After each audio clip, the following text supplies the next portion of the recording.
আমাদের তেলের দাম শেষমেশ বৃদ্ধি হইল মাননীয় স্পিকার, কিন্তু তার আগে আমরা দেখলাম কয়েক কিলোমিটার জুড়ে লম্বা লাইন।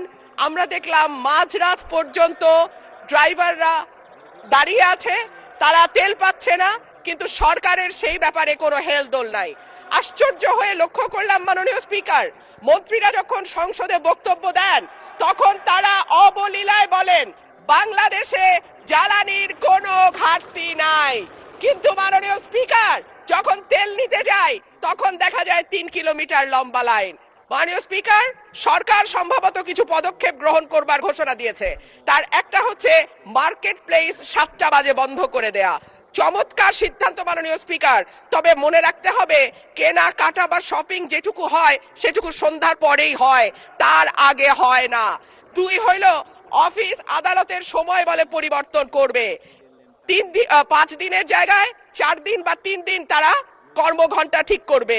কিন্তু প্রশ্নটা হচ্ছে যদি জ্বালানির কোনো সংকটই না থাকে তাহলে এত লম্বা লাইনই বা কেন, দামই বা বাড়াইতে হয় কেন, অফিস কর্মসূচি সময় পরিবর্তন করতে হয় কেন? এই প্রশ্নগুলা তো ওঠে মাননীয় স্পিকার।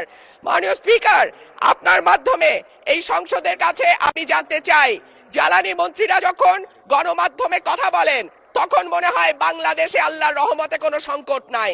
ওনারা যদি পরিষ্কার করে বলেন বাংলাদেশে বর্তমানে কত দিনের অকটেন ডিজেলের মজুদ আছে, কতদিন চলতে পারবে, পাম্পগুলো কেন পর্যাপ্ত পরিমাণ তেল পায় না, তেলের মজুদদারি।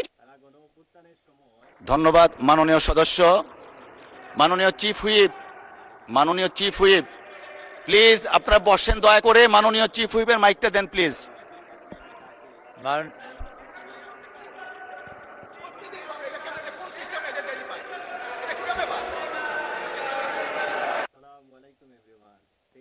মাননীয়